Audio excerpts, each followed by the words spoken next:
pictures upon the wall. I need a little elbow room. I need spaceman. That ain't all. Get home first thing you know. My folks jump on my case. Get a job, take the dishes out, put the trash back in its place. Someday when I'm a man, I'm gonna put them in their place. Cause my old man's a fatso.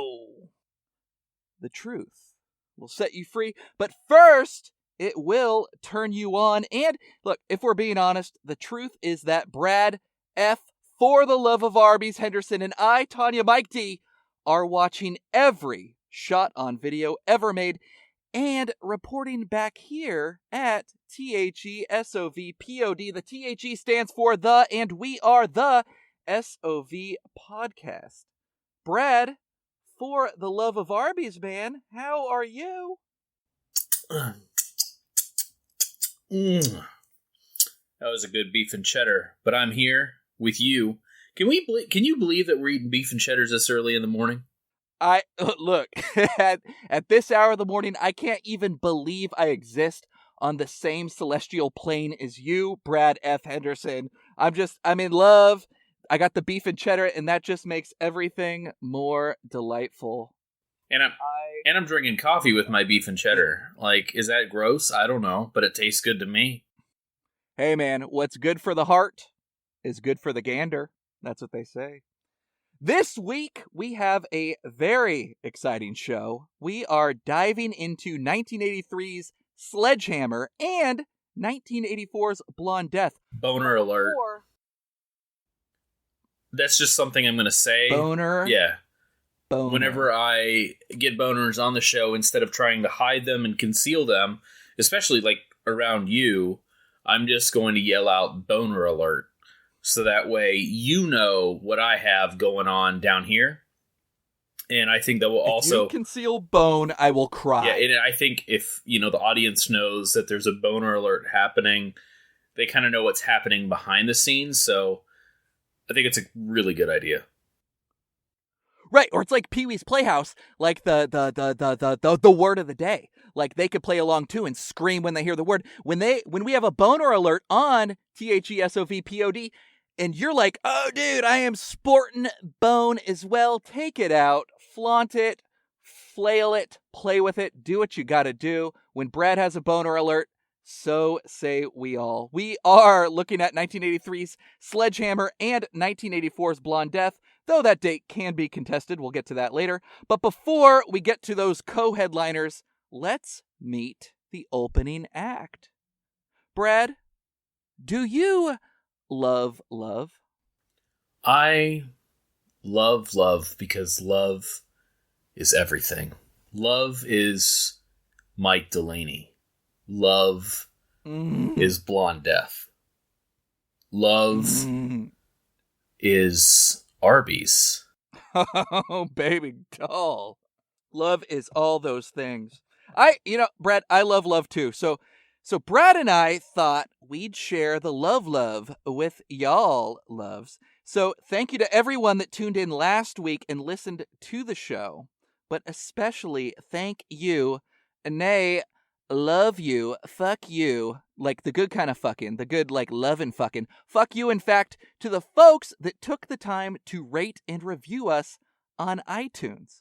Brad, have you read some of these reviews? I have glanced at these reviews, and the reason why I have just glanced is that it's overwhelming, and I can't take it. Well, here's what you need to take, and you tell me when you get a boner alert, okay, Brad? Okay. You tell everybody when you get the bone. So, Brad, LB DeBarge wrote, if you ever loved browsing video stores for the greatest in low-budget cinema, you need to subscribe now. Almost there. Almost? Yeah, well, almost. Hopefully if you're listening, and of course, you are already subscribed, but get a friend to subscribe, yeah? Or, just get a friend. They'll love you, and maybe they'll love us too. Friends, let friends download the Shot on Video podcast, and friends, don't let friends have road sodas. Right? Friends, don't let friends... I don't know. I'm going to work the math out on that later. I've had a couple road sodas before we recorded this morning. Hey, Louis Scarface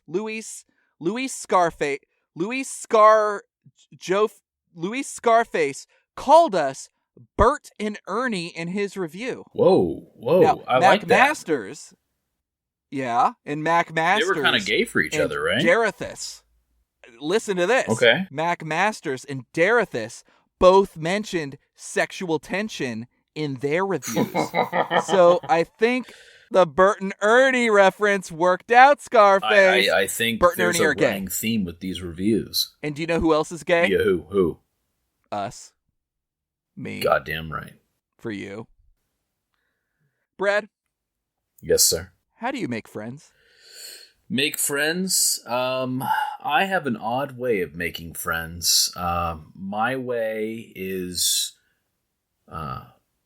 it's might be considered not frowned upon per se, but I make friends by joking around a lot. And it's almost like if I weed people out, like if they can tolerate me being a total jerk in the first time I meet them, and they come around the second time, then I know they're a keeper. Aww. So, Brad, do you know how I make friends? how? Tell me. Brad, ask me how I make friends. Mike Delaney. That's what I'm going to call you now. Mike Delaney. Folks, if you... Brad, ask me how I make friends. Folks, listen to Mike D about how he makes friends. How do you make friends?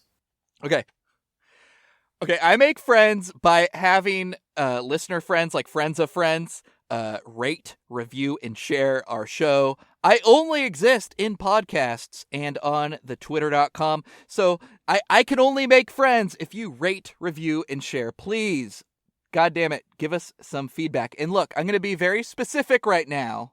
Please listen. And Brad, I apologize if I threw you under the proverbial bus with what I'm about to say. Oh, God. But if you have something nice to say about the show, you go to fucking iTunes and you rate, review us, and then you share us. If you have something mean to say about the show, you take it to @BradFHenderson on Twitter. If you have something just kind of like a non sequitur about the show, or like a boner gif or something, you send that to @MikeD_Splat on Twitter.com/Twitters.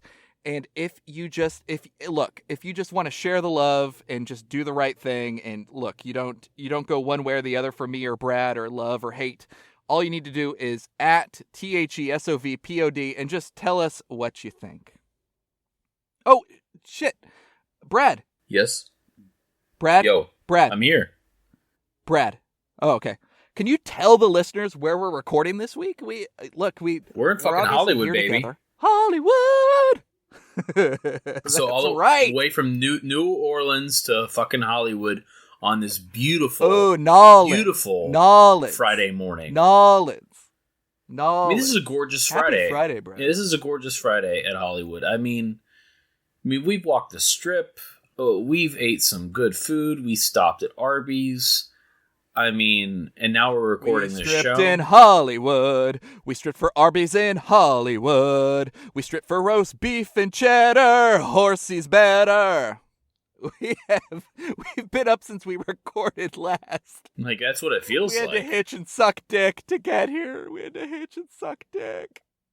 That's right, we are in beautiful West Hollywood, California. Backdrop for James Robert Baker's Blonde Death. Hey, Brad, tell us what you know about Hollywood. I mean, what is there? There's so much to learn about this place, but it was just little tidbits that I found out. We did one of those tours, Segway tour. Mike fell down. He does not know how to use a Segway whatsoever, so it was pretty funny.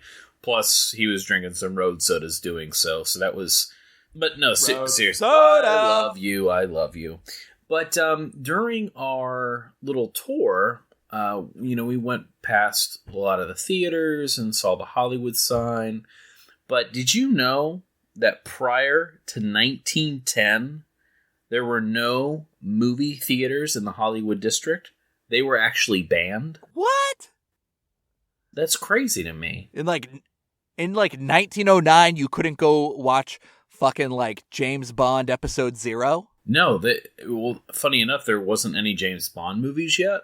But, being in Hollywood, there wasn't any movie theaters and they were banned. That's mind-blowing to me. But hey, here we are, recording years after Blonde Death was made in California, and we saw a couple. So we saw Sean Penn today. He was very abrasive, and he didn't sign my I Am Sam poster. I actually carry an I Am Sam poster with me, and he just kind of bent it, and I don't know. It was really... Can we talk about something else? Well, he helped all those Haitian kids cross the street, and he waved that gun at Madonna, and then... But hey, Brad, did you know... Fun little Hollywood fun. Did you know that Alice Cooper, yes, the same Alice Cooper, did you know that Alice Cooper helped save the Hollywood sign when it was falling apart in the early 1970s? Did you know that? I think he bought out specifically the first L in Hollywood. And did you know that if there weren't two L's in Hollywood, it would be Holywood? And I think that's a Marilyn Manson reference. And Marilyn Manson ripped off most of his career Alice Cooper. How about that? I just fucking connected those dots. That's not even in my notes. Well, we will get to Blonde Death a little later. We not put down Manson during the show? I mean... Marilyn, hey man, Marilyn he is might disposable be listening to this shit. People. Did you just combine two of his songs? I did. He is, look, he's the god of fuck, and when you get a boner alert, the god of fuck will come to your dope show. Hey, look, we'll get to more stupid shit later, but first up is David Pryor's masked horror piece. Yes, 1983's Sledgehammer. Brad, as we do all the time before we jump into a feature, look, man, I want to do, like I called it on the last show, some 1995 TBS bullshit. I want some dinner and a movie. What the fuck are we eating while we watch David Pryor's Sledgehammer? I tell you what we're going to fucking fix. We're going to fix some Totino's fucking pizza rolls. Like, I don't think there's a better food sometimes than just pizza rolls. Pizza rolls is a delicacy if you fix them correctly. A lot can go wrong when fixing a pizza roll. For one, the microwave is completely 100% out of the question. Absolutely not. You need to take the time. I know you want to eat that food now, but start it up. Preheat your oven, put them in, go take a shit or something. They only got to cook for like 15 minutes. But you have to get them just perfect to where they start to pop on the sides.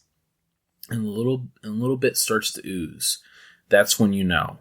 Then pull them out and let them sit on your counter or on your plate, however you prefer if you're going to sit down and start the movie. I like to eat while the movie's going on.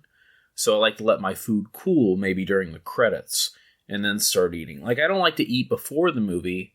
I like to eat during the movie. And I'm also a quiet eater. I have movie etiquette, chip etiquette. I have popcorn etiquette. I know how to eat crunchy foods in a quiet movie.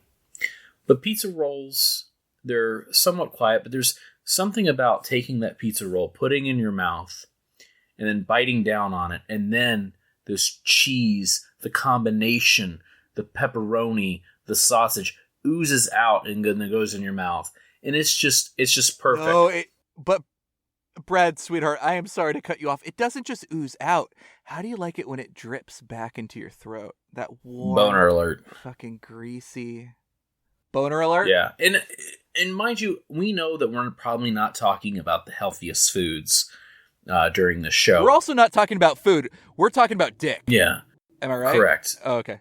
But Okay, Totino's is like our code. That's like our safe You word. also need to, spread this out a little bit so you're not eating bagel bites and, anytizers and pizza rolls every weekend. But I think watching Sledgehammer, it takes me back.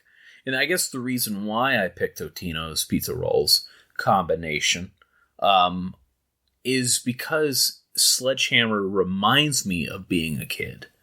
Because that's when I originally saw Sledgehammer. And I remember staying up late during the summer. My mom used to help me purchase and bid off of eBay. I was like 12 or 13 at the time. Like bought box lots of VHS tapes off of eBay. And they were fairly cheap at the time because they weren't, coming back at that point. And I remember getting Sledgehammer on VHS. And watching it. I used to sit in the back room, our TV room, and like in the back den, turning down the lights, fixing not 2 boxes of pizza rolls, and watching these films. And 2 films I specifically remember, Sledgehammer for one, and the other one was 8-Legged Freaks with David Arquette. I know that's a weird title to remember, but I specifically remember watching that. And that's why I picked Totino's pizza rolls. Jesus fucking Christ with the waxing poetic about your mom and fucking boxes of VHS. Brad, I am here. I am your current lover. Can you please ask me what I would eat with this goddamn movie? Hey, Mike, what would you scarf down during Sledgehammer? Oh, thanks for asking, Brad. I didn't think you were going to. I would... Look, I'm a simple man. And I need 2 simple bowls of something for Sledgehammer. And I need 1 bowl of mashed potatoes. And I need another bowl of yellow French's mustard. And that is it. Look, the mashed potatoes are for eating. But the yellow mustard, that's going to be for something completely different. And we will get to what that different is as we jump right now into Brad's most vivid memory. His most luscious memory of watching VHS tapes with his mama, his mommy, his mother. Brad, what is Sledgehammer about? Tell me all about it, buddy. Go. Sledgehammer is about a bunch of friends that are going to have a party that end up at a home. I don't know if this home is occupied, if they're squatting or whatnot. I can't remember. I don't ever think it's said.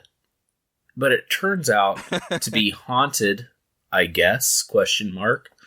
By a spirit of a boy whose ghost has progressed to a man who carries a sledgehammer around and beats the shit out of people. Everything about this movie is insane. The dialogue is great. The slow motion scenes are wonderful. And I'm not going to spoil it just yet, but there's a scene in this movie that Mike and I are going to talk about for at least 5 minutes. I think the scene itself goes on for about 5 minutes. Yeah. Actually, I know exactly how long that scene goes on for. I timed it recently. But yeah, we don't want to bury the lead here. This is a film by the very prolific David A. Pryor. And it, of course, stars the late David A. Pryor. And it, of course, stars his brother, the wonderful Ted Pryor. And Brad is 100% correct. It is just a motley crew cast. It is charming as fuck. These 30-something-year-olds playing teenagers, of course. It's the 80s. It's shot on video. Playing teenagers, enjoying... they keep calling it fun. They're like, let's have fun. And we'll get into specifics about the movie, but what these folks do for maybe the first 35 minutes of the movie does certainly qualify as fun. They're drinking, they're singing folk songs, they're playing theater games, they're doing wacky voices with each other, touching butt, kissing. It's all fun stuff. But yeah, absolute. Well, Ted Pryor, he's a Playgirl Playmate of the Month, man. We'll get to that a little bit later. Ted Pryor is a ripped motherfucker. He's look. Fine. We'll do it right now, Brad. Look, because I know you like Can those we rip get motherfuckers. I into know Ted you like Pryor? the charming motherfuckers. Let's get into Ted Pryor right now. How would you enter Ted Pryor? Which door would I would start by watching Deadly Prey, because I think that's the best intro to Ted Pryor. See, I like the front door. I like Sledgehammer. You like the back door, something a little bit later. But look, why don't you and I both get into Ted Pryor at the same time? If you side with Mike D, you go in the front door. If you side with Brad, you go in the back door. We could all do it at the same time. You could go in the back door at the same time we go in the front door, and then we'll just meet afterwards and talk about how everything was. Yeah. I agree, but there, in all seriousness, there's something about Ted Pryor and David Pryor films that if you guys haven't jumped into yet or know who we're talking about, they have a long filmography working together. Of course, they're brothers, but there's such a great camaraderie with them and their friends and the films that they have made. There's something very special about it that, you can tell that unity. They used to work. They worked together all the time, and they would just make one movie right after the other.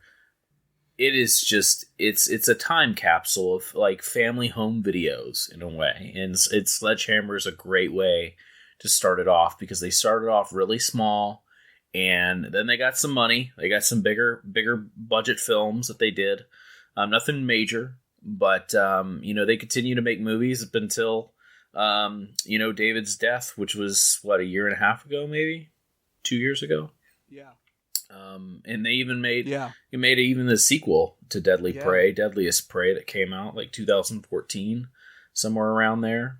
And just a beautiful, remarkable history between those two. Yeah, the movies may not be amazing, but like I said, there's something about it. Very much how we speak so highly about shot on video, about how special it is to us and how we feel. There's something really special about David and Ted's careers. And this is kind of the stepping stone to seeing that. Throughout Ted's career, we'll mostly focus on Sledgehammer, so I don't want to get too far off track. But throughout most of Ted's career, he plays like the macho guy. He's very well built. He looks like an action hero. He looks like a DTV Jean-Claude Van Damme or a Dolph Lundgren is maybe a better description. But he has such an eccentric charm to him, and he puts these little ticks in his characters, even when he's not in a film as a star, like Killer Workout comes to mind. But he puts these little playful ticks in his characters that, as an actor myself, if you believe that, as an actor myself, I see him as a very big drama kid. And I think that, and we're circling back, I think that Sledgehammer is probably the best reel that he has for showing how playful and charming and like what a big fucking drama kid he is.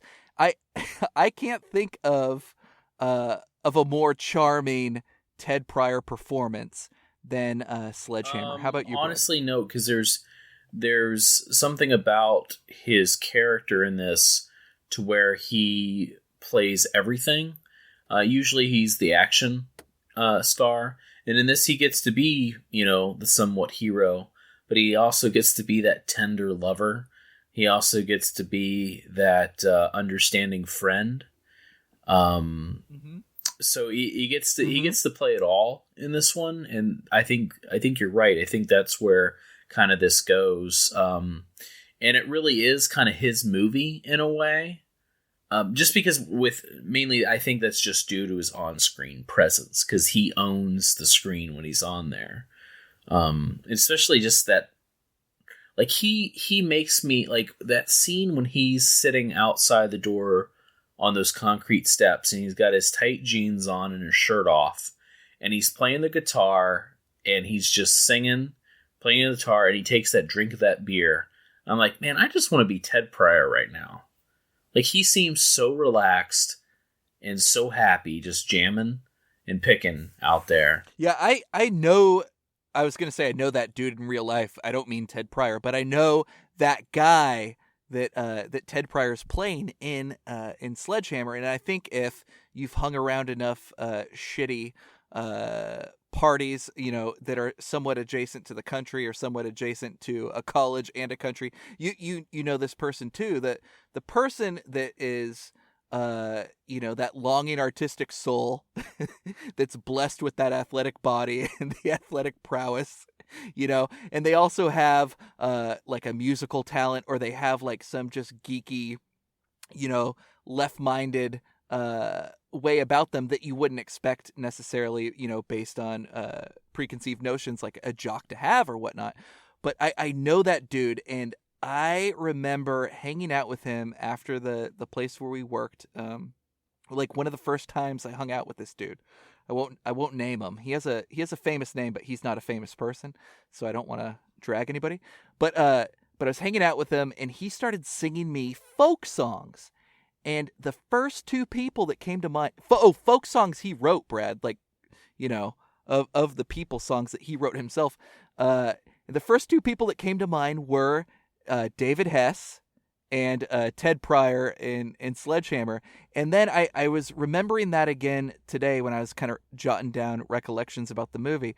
But there is a pretty strong correlation, I could at least determine, between Ted Pryor and David Hess in Last House on the Left in particular, as far as charm, as far as like behind the scenes talent, as far as like screen persona. I mean, of course, Hess is much more the heavy as Krug, but Ted Pryor's much more sweet in his role. But they both struck me as like, oh my God, it's kind of like in that moment, in that very short, what it would have been like 9-year period, like there's David Hess and Ted Pryor, and they're very similar to me. You listen to the music that he came up with for Last House on the Left, and you're like, that, I mean, at least in my estimation, that cannot be a person that wanted to go Henry Rollins all the time and just smash people down. But yeah, I remember the first time I saw Sledgehammer, and I knew Ted Pryor was, of course, the name of the star of it, and I saw his name pop up in the credits as doing music, and I was like, oh, this will be a train wreck. And I fucking love it. I love it. That montage of him and his girl, oh like my gosh, walking in slow motion. That scene is at least 5 minutes long of them just, and it's not even it's not a montage. It's just slow motion of them walking through kind of grass. Well, it's montage in like just the literal French definition of the word. Yeah, no, I know. But as far as like right. multiple scenes or time passing, there isn't anything. They just said, hey, walk from here to there. It took them 5 seconds, but they strung it out to like 5 minutes. Starting off with Sledgehammer, we have a really great and disturbing opening with this mother shoving her son into this closet, basically just to get away from him so she can fuck. Bad mom of the year right here. And I guess during that sequence when she's like, no kids, no husband, and and obviously they're cheating on their spouses, and they're both like, no kids, no husband, no wife, let's just fuck. I mean, in no time at all, she drops to her knees, and I'm guessing some head action is going on, because we definitely get some head action in a second here when our Sledgehammer shows up and bashes the skull of her boyfriend, and that's where we start with the opening of the Sledgehammer. And why this is so effective is that it does have that weird, like dreamlike, misty. The mise en scène. Right. And also trashy and dirty, and we could feel that. And then all of a sudden we have the Sledgehammer that pops up, but we also have this awesome like bow each time that Sledgehammer comes down. and it really is. It's very effective, and I've always really liked that sound that they created for the film when the killer shows up. That's true, and that sound, that synth chord that they play for the Sledgehammer in particular, it's not dissimilar from the stings that, say, if you're more familiar with like Boarding House, when you see the those giallo gloves show up and like it goes into the thermal vision, and you hear the and you get those same kind of synth chords going on there. You like it? I will do it for you all the time after the show. It's not dissimilar from that, but I do love how those first couple chords of the Sledgehammer theme dovetail into just the overall synth score for the film, which I think has a phenomenal score as far as SOV productions are concerned. Brad? Yeah, I think it sets up this really tense. We're talking about shot on video here. This very tense sequence, but it also goes into this other awesome song in a way, introducing our bunch of party people immediately following, and that's where, because like unlike certain films, we usually have that killer opening, then we have the credits, and then we keep chugling until we hit another big scene. But immediately following that awesome opening, we are introduced to the best group of people possible. And we're not talking about your horny teenagers. These people are horny, but we're not talking about the horny teenagers that are getting away. We're talking about the most convoluted group and scene possible in this movie. First off, the party people, the bunch of party people that get out of this van. Brett, can I cut you off right there? Sure, there. I'm sorry. You see, look, I agree with you 100% with this. And this group of people, this group of actors that David pulled together to play the comrades of Ted's character, Chuck.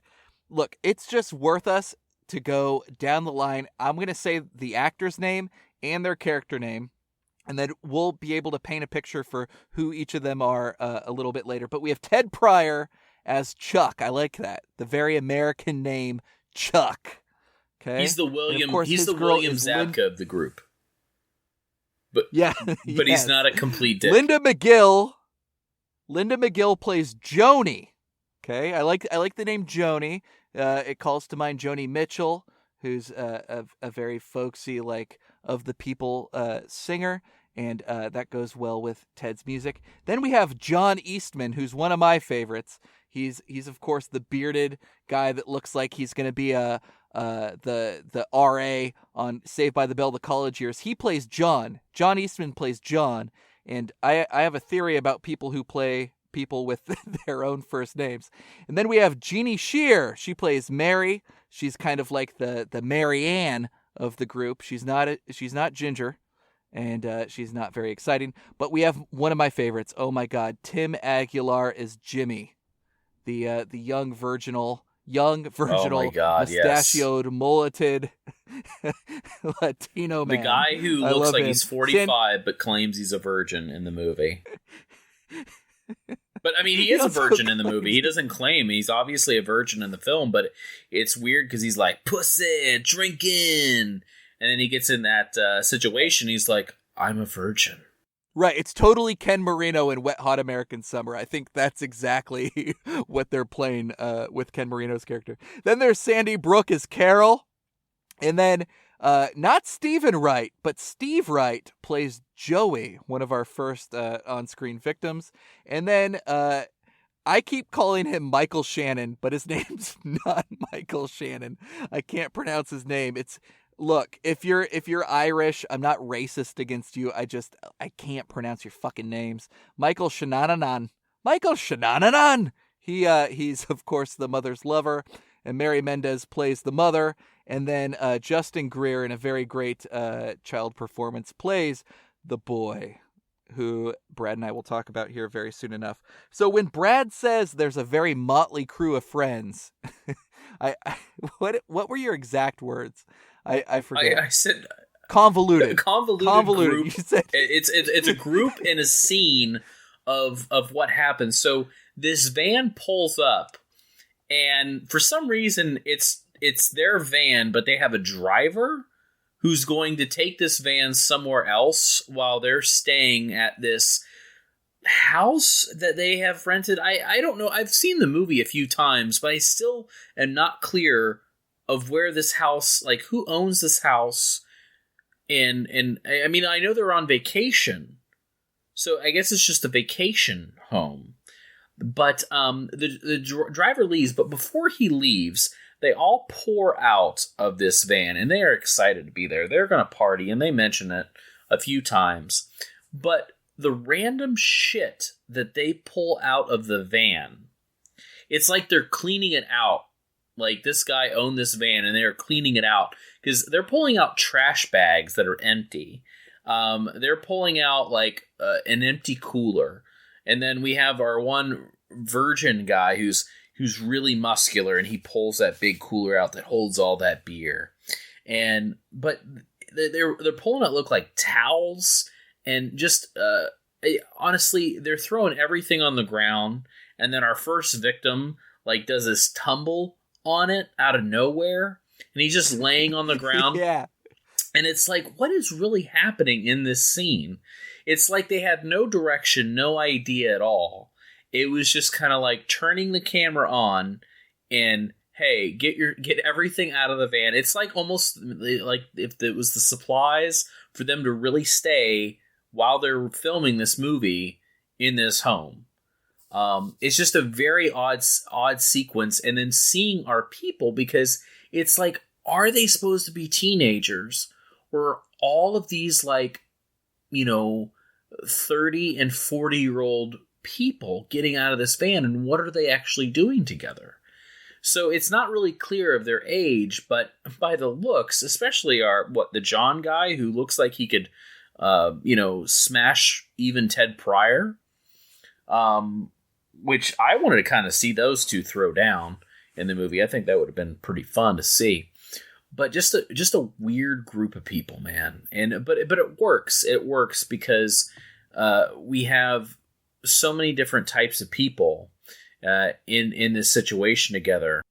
Oh, absolutely. And I think as viewers, especially as Americans who are used to digesting these big Hollywood movies with very like simple narratives and anyway, I think we get super fixated on things like the ages of characters, because what's weird is it feels like they're supposed to be teenagers based on the way they're behaving or the way they're talking to each other or the way they interact and have relationships with one another, but they could just very well be very immature 20-somethings or early 30-somethings, because Ted's character, Chuck, is, of course, engaged to his girlfriend, Joni. And that, that's a point of contention very early on in the film about why they need this weekend out, is because he's having trouble with his, not necessarily his commitment to Joni, but just he's having like an existential crisis of, is this the person he wants to be with forever? And who is he? And who are they? And who is she? Like, separately, together, apart, whatever. But my point is, they're definitely not teenagers, but they're playing teenagers. Well, I mean, even the things that they say to one another. Once Ted Pryor, Chuck and Joni, after they unload the van, they walk over and they have a serious conversation, mainly about their relationship. But there's a part where Chuck says to Joni, how about some country noogies and some sweet and low? I want to know what that is. That's gotta be some kind of fucking Jerry Reed reference I don't understand. I don't know. It seems like a reference that I don't get. Tonight, since we have that one bed, that single bed in our hotel room, can you, in your mind, Show me what country noogies and sweet and low are.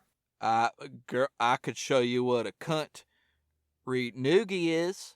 I don't know what the sweet and low is, but I want to be your equal and find out and feel that Splenda. I want to feel that Splenda. Do you see what I did there? No, I Stevia. I got it. You don't have to ruin it. I got it. I got it. Stevia. So, yeah, and then after that, of course, we have our slow motion scene, and then we get into the party, which is just nonstop drinking and eating until some things go off the rails. So we're given our characters, and by this time we know that the boy has killed his parents, or his mom and her boyfriend. A story is told during that sequence of them all together about how this house is. There was a murder in the house. The boy killed the mom in the living room. The boy apparently ran off, and he was never found. And we are given this. Hey, this guy is fucking tall. The killer in the movie is one big dude. He towers over Ted Pryor in this movie. He is. He looks like if like Adam Carolla on Catch a Contractor went and got like one of those cheap Halloween masks with like it's like clear and it has makeup on it, and you put it on. Jesus. He does. The killer looks like fucking Adam Carolla. You don't think so? He's got the throwiness and like the flannel tucks into the jean. He does. I was thinking more like the killer, like Larry Zerner as Shelley from Friday the 13th Part 3, but just really tall. He even has the mask in, because Shelley has that mask in Friday the 13th, where it's not really a mask. It's just like, it's not clear. It's just slightly see-through with some like red rosy cheeks and stuff. So it's Shelley. It's essentially Shelley from Friday the 13th Part 3. Even dresses like him. I'm right, you're wrong. That would have been the same year. Are you saying the wheel was invented at the same time? Yeah, no, I'm just saying of what he looks like to get a better image. I mean, I don't think people want to sit and think about Adam Carolla. I think people would rather be like, oh, Larry Zerner from, the Friday the 13th Part 3, Shelley. Okay, well, you play to our Glasser, Pusher-Upper, Smarty Nerd people, and I will play to our Road Soda motherfuckers. That's what's happening. You're not supposed to drink and drive. Everybody knows this. This party was actually a seance. Is that what you're saying? What does John say? In a scene. A scene. A scene. We're doing a scene. We're doing a scene. And this is why that's what I said, a scene. John is a dumbass. But John's a good guy. I like John's character. So it's just a weird, like I said, it's just a weird barrage, like, of everything that's happening in this movie between the friends and the scenes. So we're having our drinking scene, our seance scene, and then what I guess next we have the food scene, because like literally there's not a lot that happens until the first murder. It's just one thing right after the other. They have the drinking sequence when our virgin like falls back in the chair and then pours like the vodka on his face and everybody laughs. Like none of it really makes sense, but it's mainly just those two sequences, and then we get into the food fight. Right, yeah. To backpedal just a second to answer your first query. Yeah, the first like murder, like where you're like, oh, there's a killer in the house. The first time since that opening sequence with the mother and the lover, that's not until like 40 minutes into the movie. Right, it's after the food scene. Right, after the food scene is in the 20-minute mark, and we'll get to that right now. It's quite literally, there is a 3 minute. It's got to be longer. It feels longer. No, I timed it. It's 180 seconds. It's 3 minutes where these grown-ass motherfucking people are doing some hook bullshit, like throwing food at each other, rubbing it all over each other's like titties and their afros, and they're just throwing it all over the place for 3 minutes, for no like obvious purpose besides being like that very lost sequence, the pie fight from the end of Doctor Strangelove. I think that this is the most Kubrickian reference in a shot-on-video movie, and it's very esoteric at that. Yeah, it really comes out of nowhere. I mean, you can see that it was obviously they had this planned, but really give no backstory. Like them eating dinner, it's basically them all sitting around this small table in this small room where they can do this sequence with just a bunch of random shit on the table. And yes, they are eating because John bets they're going to eat this whole sandwich. Yeah, fit this whole sandwich in his mouth. So he does so, and then immediately following, Chuck pours mustard all over Joni. Like, all over her head. It's really... What do I always say? You can't have a ham sandwich without the mustard. Yeah, and then a pie goes on, and then everybody, like you said, 180 seconds of just nothing but the weirdest food fight. If we have a more patient listener out there than Brad and myself, and we did not prepare this for the show, but I want to take a bet, and Brad, I will just bet against whatever you say, but Brad, do you think that the food fight sequence in Hook, where they throw the imaginary paint at each other with that guy from Good Will Hunting, do you think that's longer, or do you think the food fight sequence in Sledgehammer is longer? I've only seen Hook once as a child, but I'm gonna you fucking tell me what you think. I'm gonna say Sledgehammer's longer. Okay, and I'll say Hook's longer. And will one of our brave listeners please just time it out? I know that the Sledgehammer one's 3 minutes. Tell us how long the food fight is in Hook. I guess I'm on Team Sledgehammer, right? No, you would be on Team Hook. Oh, I'm really hoping it's longer then, because I want to win. Because I will win a blowjob. Boner alert. So then after our food fight, our massive food fight, we slowly dwindle down to our characters and everybody that starts to basically get slaughtered at this point. And I mean, at that point, it becomes a very standard slasher. It's just the countdown of the victims going from room to room. What's funny in that whole bit with them is that we have a very plain looking house. Like there's not a lot of furniture. There's no wall art. They're basically in empty rooms, it seems, each time. So it's really difficult to tell where these characters are, where the killer is, and what's really happening. It's, they just go from room to room, and, he shows up and he slaughters them with it's just gold. And then we have our kills and, Ted Pryor saving the day. So, I mean, I wish there was a little bit more to say after that, but like I said, it does become kind of your standard slasher at that point. There is some more to say, because, Brad, I love everything you just said, and I agree 100%, and I wasn't listening. But listen to this. Listen to me now.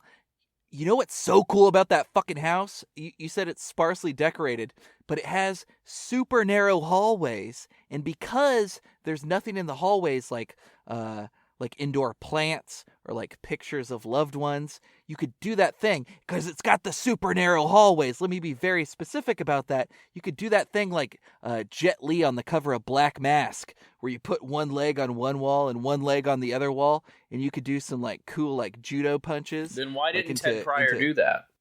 Bro, that's what I'm fucking saying, and that's what needs to be discussed. we need to talk about the things that people are not talking about. People are already talking about, hey, the killer's kind of a ghost. The killer's kind of a kid. The killer's kind of like a 9-foot tall Adam Carolla that can or cannot open doors Larry and Zerner. can or cannot pass through walls. He can disappear. Yeah, He but becomes transparent when he's walking towards the camera, and then he turns into a child and then an adult, and then appears in a room and just kills people. Right, but Brad, you look at those narrow walls and you're like, oh, I could fucking DVD cover Black Mass that shit. I could be fucking Jet Li on the cover, man. Like, I could put one leg here, one leg there, and just fucking punch him in the face. And then drop down, punch him in the dick. Because, like... I want to see you in... What else are you going to do? In a situation like this, to see what you would do. If you would Black Mask it. You know what we should do? We should start... To use our good buddy Sean Dureger's business model, we should start like a Patreon, and like we should try to earn money based on friendship, because of course friends give you money, but based on friendship, listeners give us money so we can redo Black Mask as an SOV movie, and I'll fucking do it. I'll fucking do it in a second, man. I love Black Mask. And we'll do I want to do the dubbed version, too. I don't want to do the fucking OG. I don't want to have to learn a new language. I'm a little xenophobic like that, I suppose. But, Brad, should we move right on to Blonde Death? I think we're digging a little bit of a hole here. And yeah, we should move on to what I classify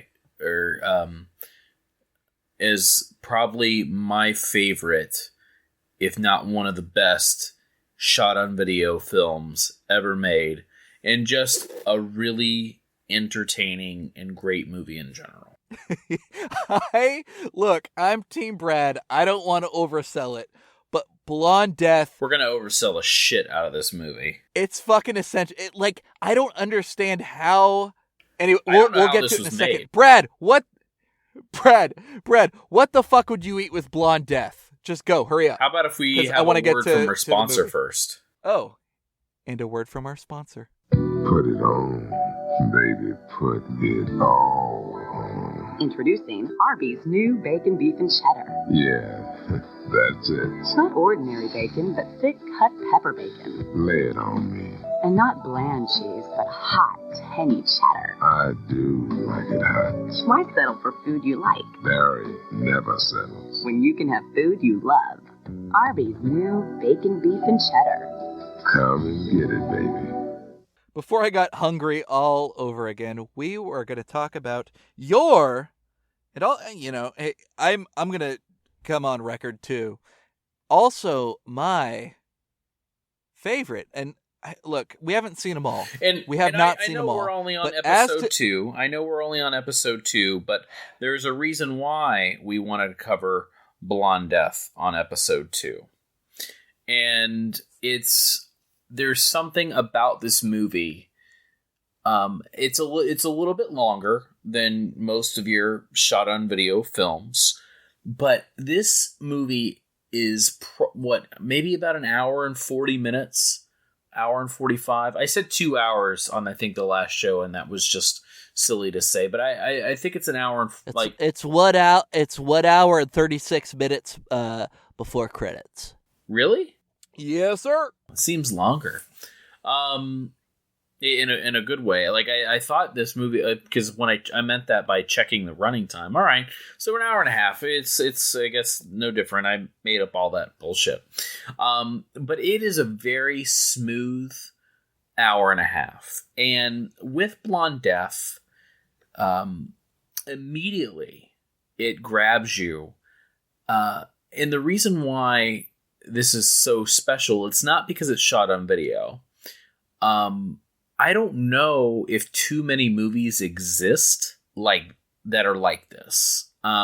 We're dealing with an extremely trashy and fucked up story that deals with incest, homosexuality, illegal filming at the Magic Kingdom, I mean, we have just an onslaught of weirdness and things for people to be offended by. So we are given... So, Brad, it's kind of like if John Waters was transgressive. Right. This movie has John Waters written all over it.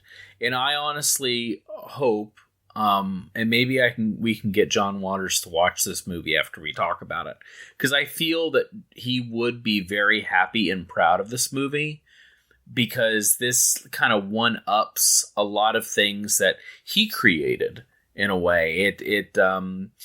It takes it to another level, even a trashier level. Because, I mean, John Waters is more fun. This movie is kind of mean and mean-spirited and kind of sick and twisted.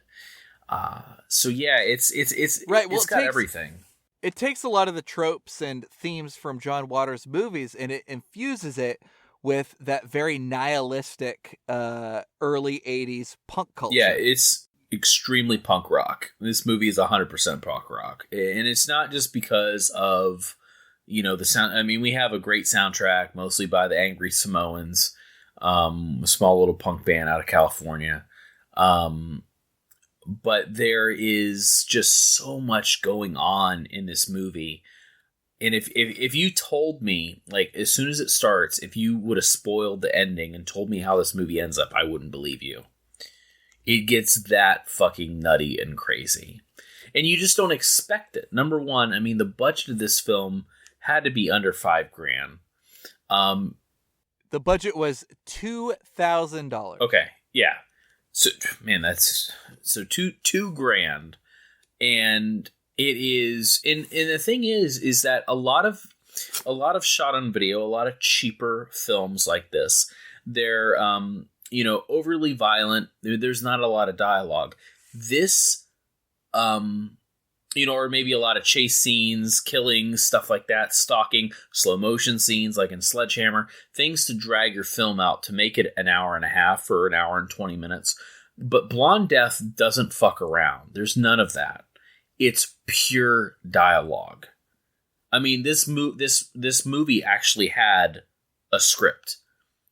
Like, there isn't very much wandering around or bullshit happening. It's literally dialogue driven. And that's why I appreciate the film so much, is because it's harder to make a film feel, not overstay its welcome or anything like that. But having a low budget film that's dialogue driven, you have to have good dialogue. You have to have good characters. You have to have a lot of things connecting in your movie in order to make that movie fit and not feel like you're watching a 4-hour movie. A lot of times... It does. It has great stylized dialogue. Of course, it has great stylized direction and videography, it being shot on video and having that extra layer of intimacy. But the thing that Blonde Death does that I think really kind of pushes it, at least in my book, it pushes it over to like just oozy, gooshy love territory for me, is the fact that it does some like heightened reality world building, where they obviously play against the fact that, hey, it's shot on video. We can't hide the fact that we're in Anaheim. We can't hide the fact that that's the Magic Kingdom, or AKA Disneyland, behind us. But what they do is they obviously, and to comedic effect, because this is very much a dark comedy, they redress, they rename things that are familiar at that time, 1983, 1984, with very like punny names. So what do they call Disneyland, Brad? Is it Donkeyland? Yeah, Donkeyland. Yeah. And there's a very famous Christian performer that the shitty "I'm Not Your Real Mother" character loves. His name is Pat Goon. Yeah, Pat Goon. Which I love a good I love a Pat Boone diss, because fuck Pat Boone, his fucking leather jacket in 1997. I hate that fucking guy. I also hate the fucking Journey of the Center of the Earth with that's a whole nother thing. It's not shot on video. With the fucking Danish guy and the fucking chicken. I hate that fucking movie.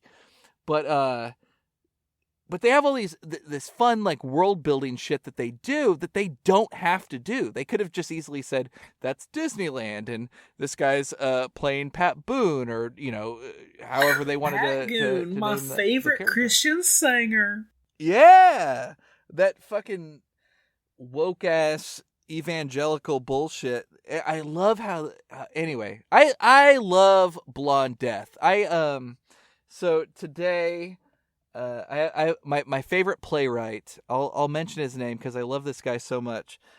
Josh Conkle. He wrote some amazing plays for a company that my partner Sarah Quakendahl and I used to work at. But like he's very punk rock. He's very as far as his taste in cinema, very transgressive. I asked him if he ever saw Blonde Death, and he said no. I thought he would have been just a great guy to have on for 2 seconds to give an appreciation. But he's buying it right now, and that's the type of person that I want to watch this movie, and I want to appreciate it. Because, let me tell you, Brad, Josh Conkle, he grew up to work with Danny DeVito of course, Matilda, and he grew up to work on a series of unfortunate events with Lemony Snicket himself. So that's who we need watching Blonde Death. All the kids, everybody needs to watch Blonde Death, and every fucking buddy, and be prepared because we talked about kind of the setup, but this script that they wrote is so, like, I even was taken back by some of the dialogue that was written. So we're given this mother and father who are traveling with their younger daughter, and already there is the dad. Definitely she's a daddy's girl in a way, and the mom is just a total fucking bitch. Think of what is the from People Under the Stairs? What's mommy's name? Because there's mommy and daddy. Wendy Robbie? Yeah, Wendy Robbie. Think Wendy Robbie, but like fucking coked out meth addict. Like that's what this woman's like. Like playing kind of somewhat that character, but not loving her child, but basically fucking hates her. So they get to the house and immediately they start to unpack. And right then and there, it takes this nosedive into knowing what this household has and what this household is about. At first, it's just, a dysfunctional family, which it gets even more dysfunctional after that.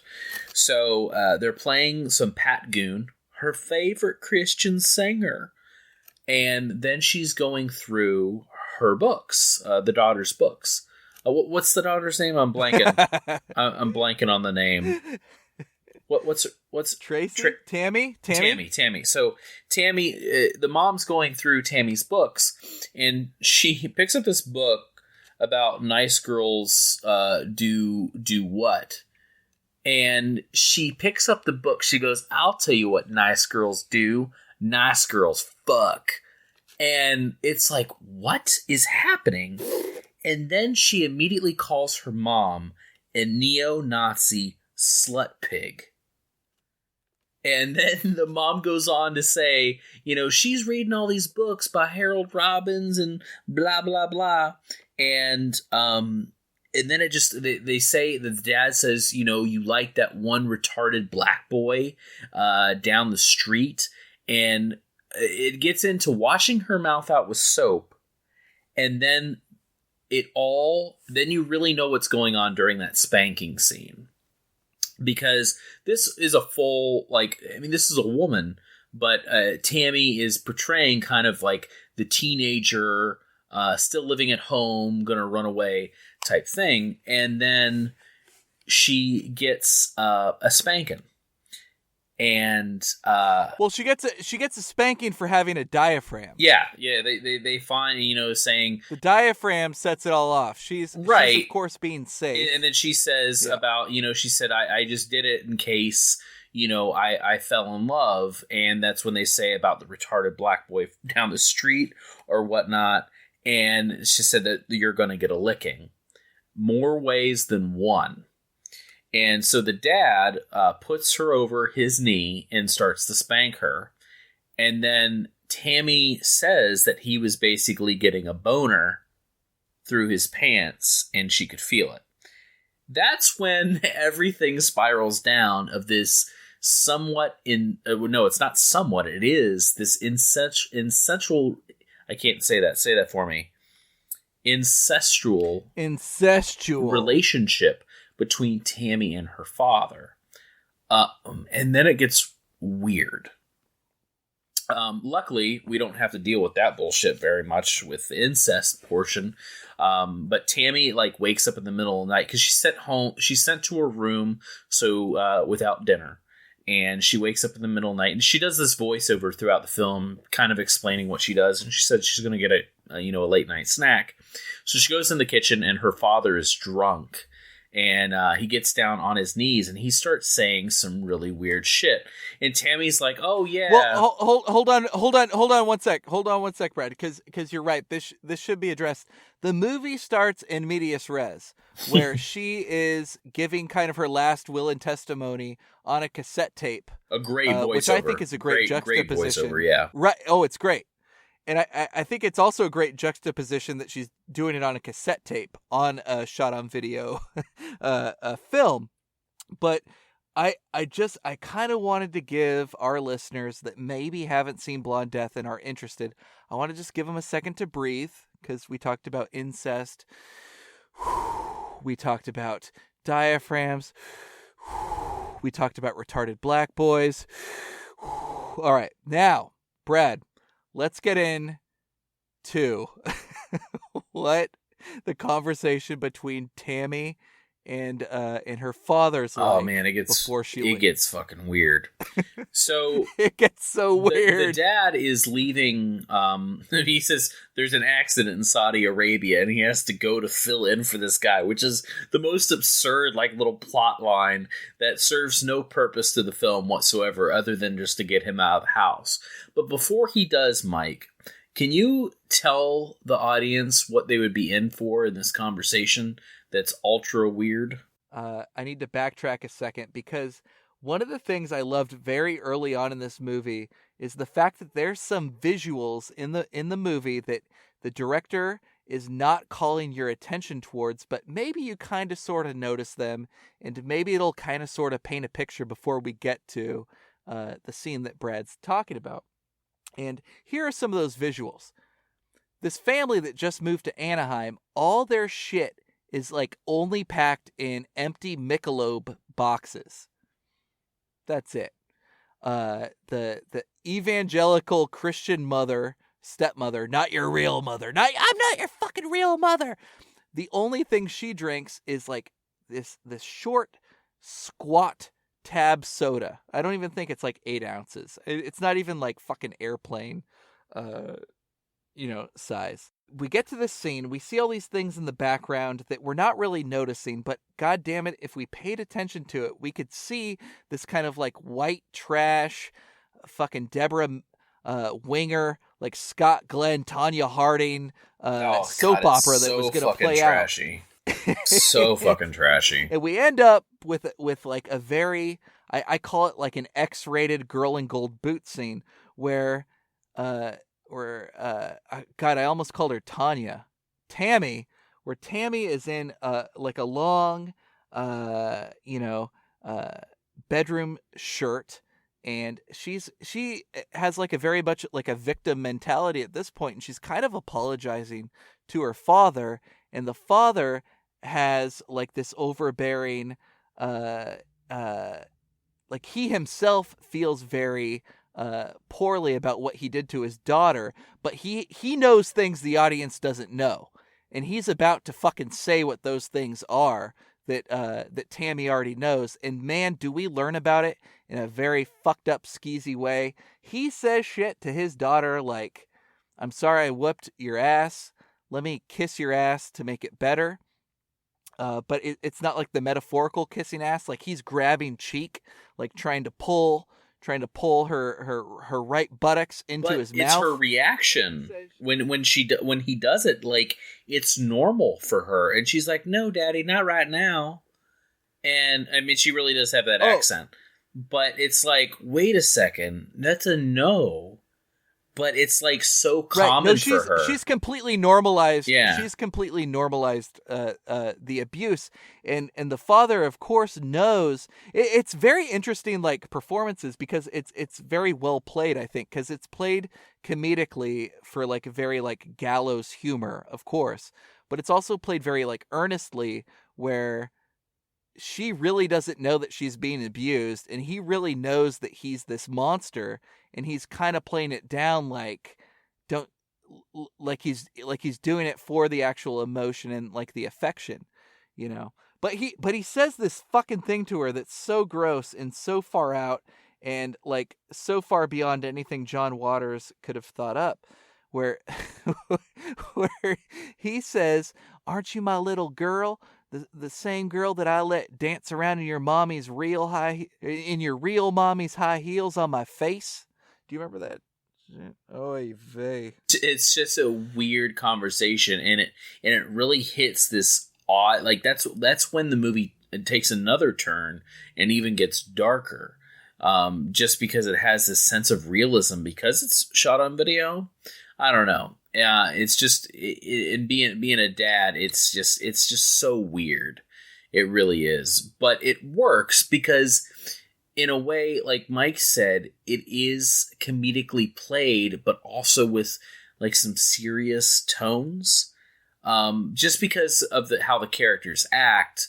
If they weren't acting that way, if they weren't kind of hillbilly white trash, this movie would play a little bit differently. But since they are, Tammy's putting on this like huge accent for this role. But it really does hit this chord that's just so weird when he says that. And another thing that really bothers me is right after that scene when the dad is away and he leaves, the mother threatens her. She says, "I'm going to give you a Clorox enema." That disturbs the fuck out of me. I don't know what it is, but I mean, that's like extreme, like physical. Like, number one, she has this mental abuse, then she has this physical abuse, and then this other side where she's being kind of tortured. And it's just, it plays to kind of where this story goes and what Tammy ends up doing. It explains a little bit better, because you realize that Tammy's going to do anything to get away from these people. But so after all the parent abuse and things like that, it doesn't really come back into play. It moves on with Tammy. So as we said, the father goes to Saudi Arabia, and the mother goes and leaves for the weekend, leaves Tammy alone. And Tammy is excited. Because she doesn't have to deal with any shit from her evil stepmother threatening her and giving her Clorox enemas, and she doesn't have to worry about her dad having any abusive bullshit or whatever it is they do behind closed doors. So Tammy's excited. Her mother went away on a month-long trip, just her and her friends on an ocean liner ship. They made a big mistake by leaving her home. She became a fucking speed freak and entered into like a very psychosexual menage-a-trois relationship. That's not how the fucking Q-Tip song goes. I'm sorry. He calls it a menage-a-twat in the film, by the way. So at that point, Tammy is left alone, and then we have, I guess, a robbery, home invasion happen. with a guy that looks very similar to that guy that was on Felicity. What's that guy's name? He played in The Forsaken too, the vampire movie. Jonathan Scratch. Scott Foley? No, Jonathan is Scott Speedman? No, his name's Jonathan Scratch something. He plays also the killer in the remake of Prom Night. Yeah, he should change his last name. Yeah, I can't remember that last name. So, anyways, we're given this this character that gets into Tammy's life, but at the same time, like immediately she's attracted to him because she sees this as a way out. It's basically like it would be Stockholm Syndrome like times 20 sped up. Immediately, you know, she's kidnapped, but she falls for this guy immediately. But he also has this sense, you know, that she needs a way out. Is Tammy's age ever confirmed? I don't think so. I don't think it is, and I think it's good that they didn't. We know that she didn't graduate high school and that her father was saving for college. So somewhere around like probably 17, 18. Yeah. So Tammy is given this gentleman that comes into her life who is starts off as this kind of crazy lunatic guy, but immediately she falls for him. And he really does help her because he proves to her that before Tammy's stepmother left, he basically set this whole thing up in order to run away with this preacher at the church, and she has tried to poison Tammy by poisoning her Tang and her Tylenol with I guess cyanide is what they put. So he in a way saves her, and she sees a way out. So they end up planning on running away together. And that's when the movie takes another turn in this super weird way. You know, she falls for him, and like in the first hour, she's like, "I just want you." Like she grabs the gun. Well, before that, he ties her up, and then he goes to take a shower because he's sweaty, and he sings this song of just saying, "Tammy, Tammy." And then she's screaming in the other room, "I hate that song. Stop it. Stop it. I hate that song."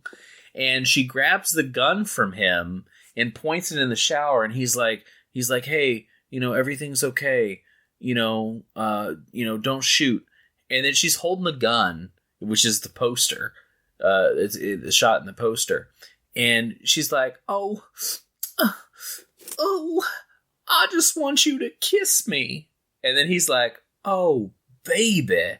And they turn this into this relationship, which it runs smooth. It's not weird how it evolves.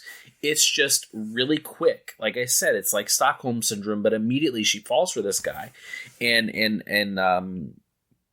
goes with him. And then at that point, we're given another character to come in, and that just changes the game completely. And we just like as the movie progresses, we're giving these extra characters and weirder relationships. And I don't want to spoil too much because I really think this film is special.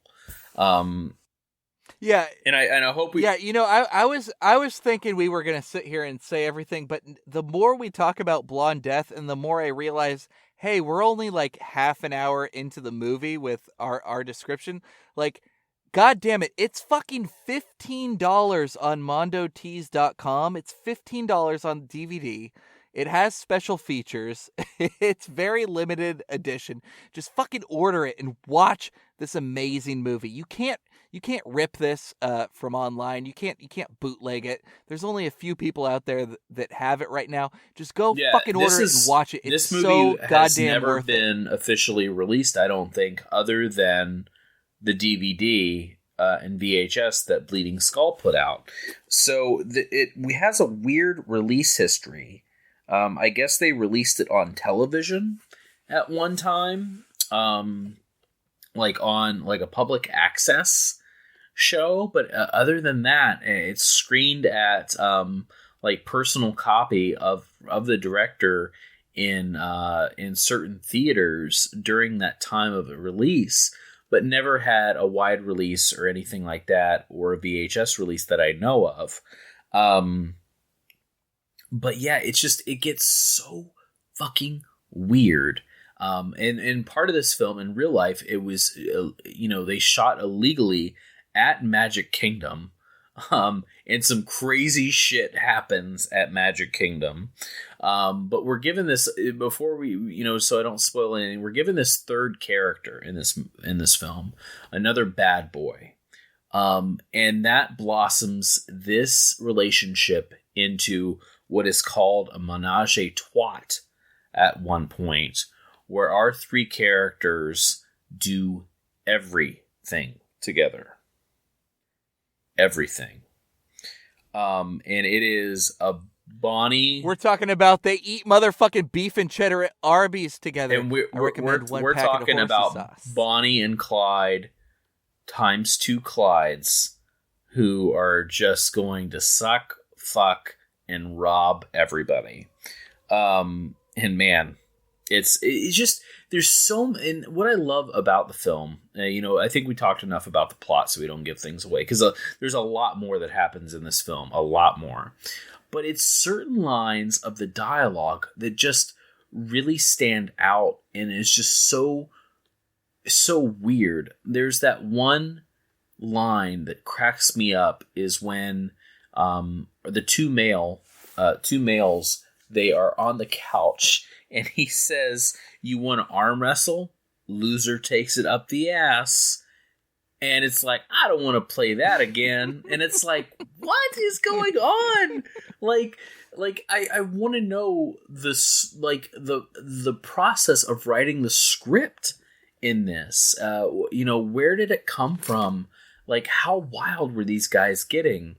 I mean, we're talking like it's almost like if it's like this fever dream if John Waters and Adam Rifkin made a film together. And it's just, Yeah, I feel what you're saying, but I also feel like this guy is the only, like, James Dillinger is the only person who could have fucking made it. No, yeah, I don't think anybody, and another thing, we say shot on video, which, I mean, shot on video has has these certain films, a certain aesthetic, but Blonde Death could have been any budget.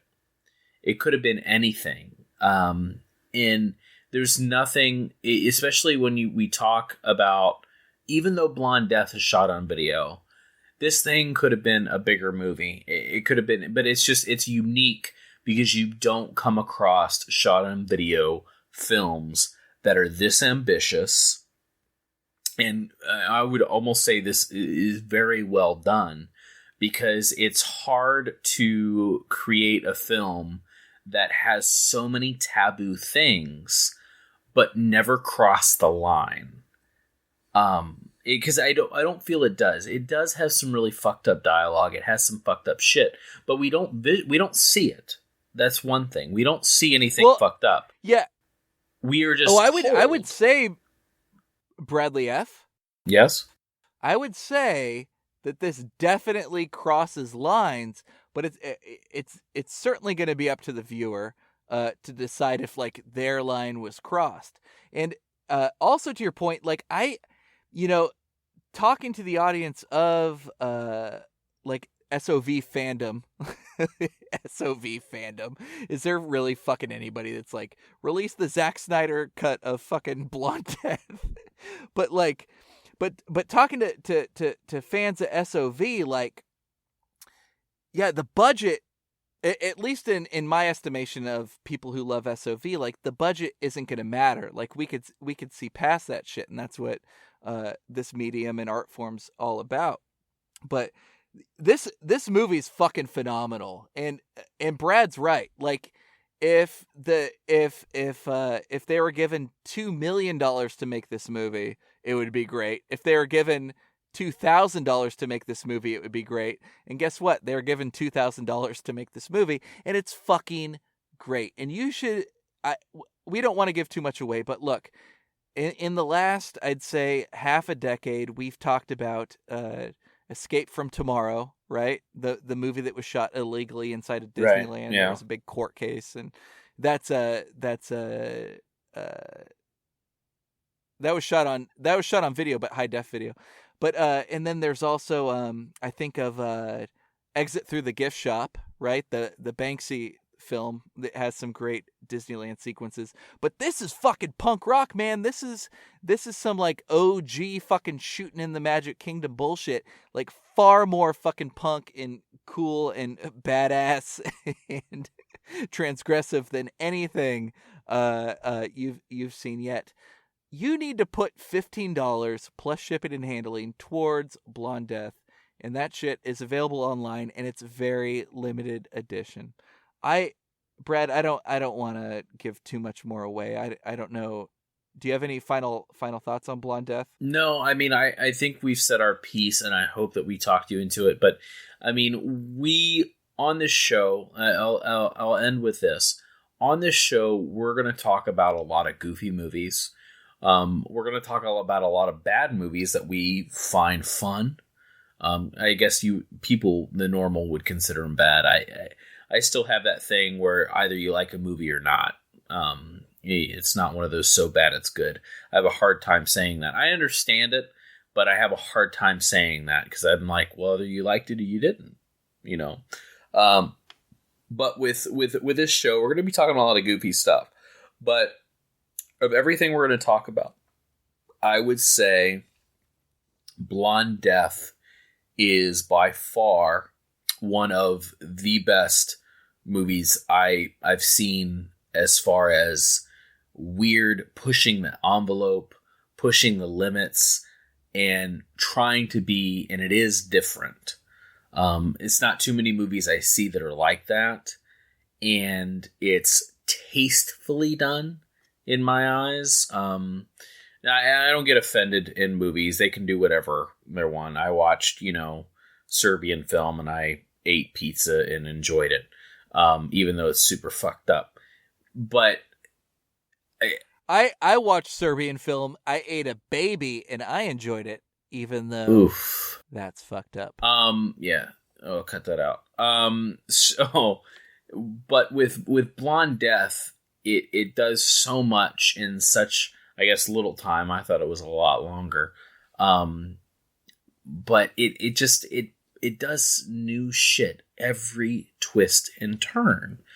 And for being a $2,000 budget shot on video thriller drama, non-horror at all, it really does something unique and special.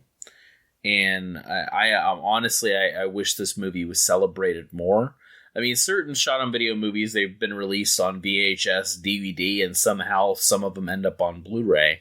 But Blonde Death just suffered 100%. And it, thankfully for, Zach Carlson and Joe Zambia from Bleeding Skull Video have resurrected this film and gave it a new VHS release, DVD, and digital release. Please seek this film out. If shipping might be a little too much for you for one DVD, put Scary Tales in there as well, or Soul Tangler.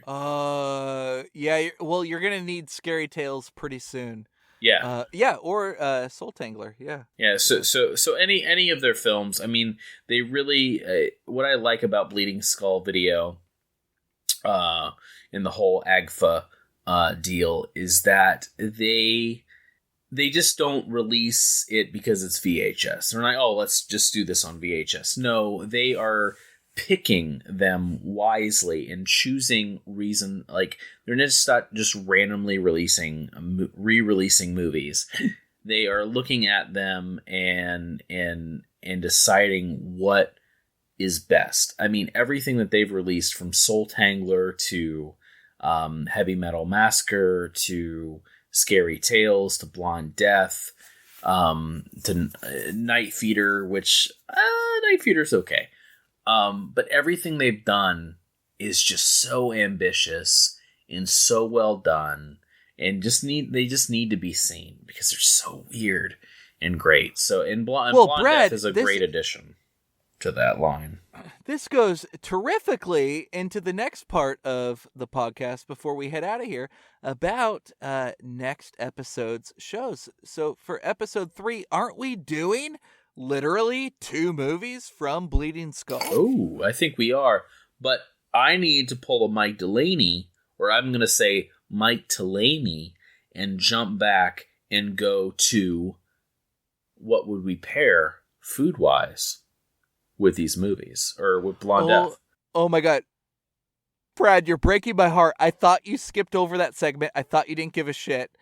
Oh my God. Here's what I would pair with Blonde Death. Look, Blonde Death, I burn a lot of calories watching Blonde Death. And you would think that, I would want like some high calorie foods, but I'm watching Blonde Death on a double feature with Sledgehammer, the movie we talked about earlier, and I ate all that fucking Totino bullshit and the mashed potatoes and the fucking bowl of mustard. So all I want during Blonde Death, and I swear to God, my opening course is a Michelob, and then I'm just going to wash it down with a diet tab. I love diet. I'm kicking heroin. I need some aspartame. Kicking it with diet tab. How about you, Brad? I think Brad, what would you eat, Brad? The perfect meal for Blonde Death, because it's so trashy and so grimy and sleazy, is I would kick back with some fried chicken and a moon pie. And oh, the little Debbie shit. Like, are you taking it out of fucking plastic that like, crinkles too loud? It's like... So maybe a moon pie or 2 and a PBR. And Pabst Blue Ribbon. And kick back with some Blonde Death, because that meal... And the best thing is that this movie's really grimy and weird, and it's going to make you want to take a shower, and you might as well take a shit right afterwards, because you're going to want to get clean after this movie. Wait, you take the shit after the shower? I take my shit before the shower. You take it before. I'm just, hey, you do whatever order you want. Maybe you got those little moist towelette wipes on your toilet, and, maybe you didn't have to take the shit before the shower. You had to take it after. And you have those little... Why is this like a maybe situation? It's not like a tit for tit situation. It's like, it is significantly more hygienic to take your shit before the shower, and then you wash your little butthole in the shower, and then you fucking wash your butthole washer like after the shower. Like, it's far more hygienic. Plus, rim job. I am not disagreeing with you. I'm just saying,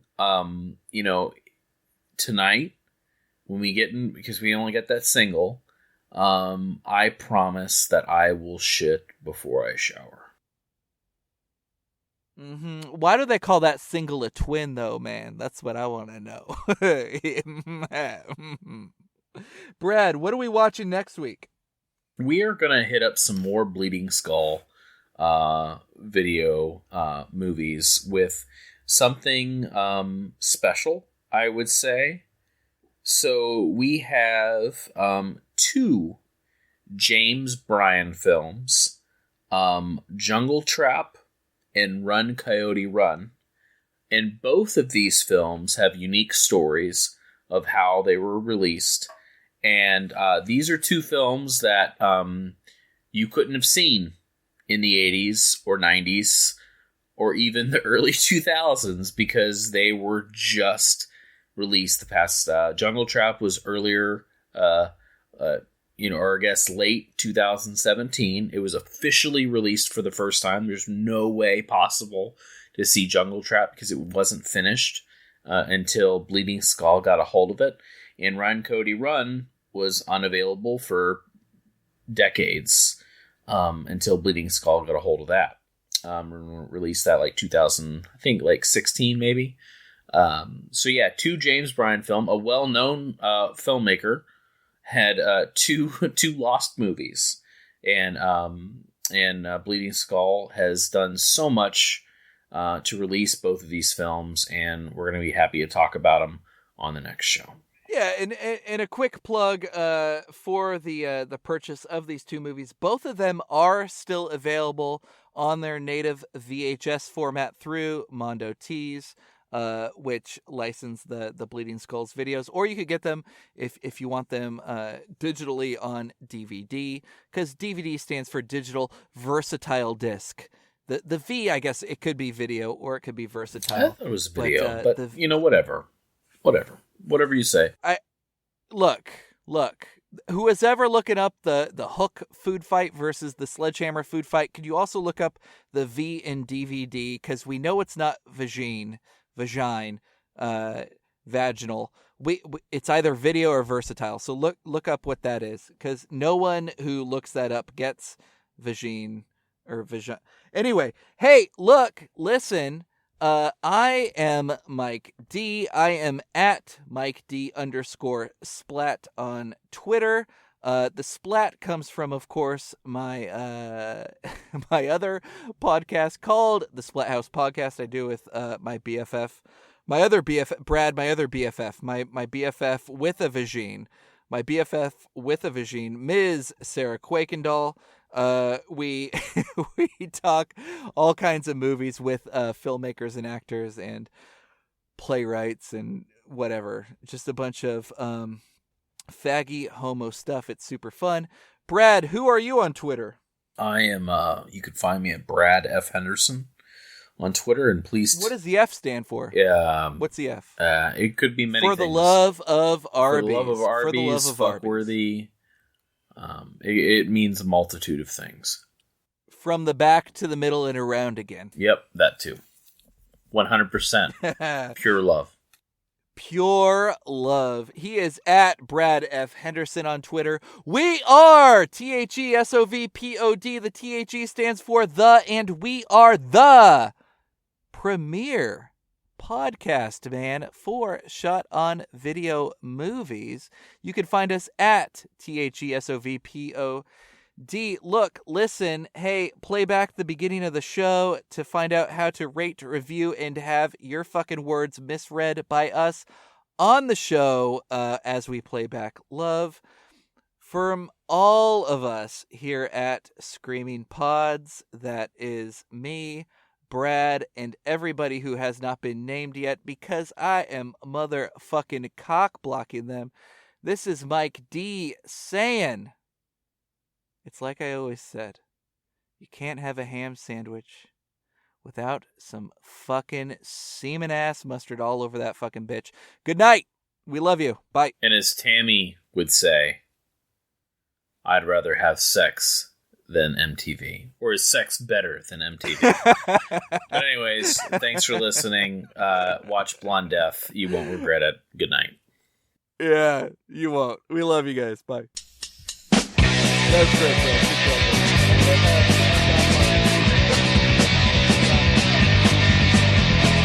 Locked inside my bed, looking at the pictures up on the wall.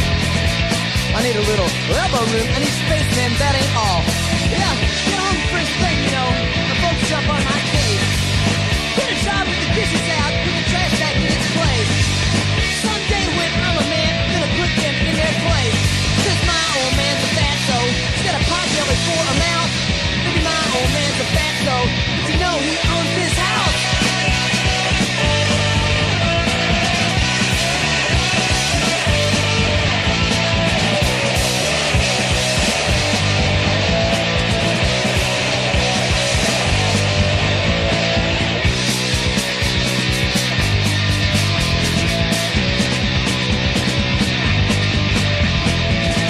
On the highway, just so good to see open space.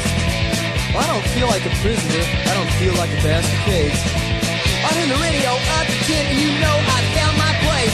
Yo, get a job, put the dishes out, put the trash back in its place. Now that I'm a man, I'm gonna piss right in their face. 'Cause my old man's a fatso, he's got a bathtub for a mouth. My old man's a fatso, but you know he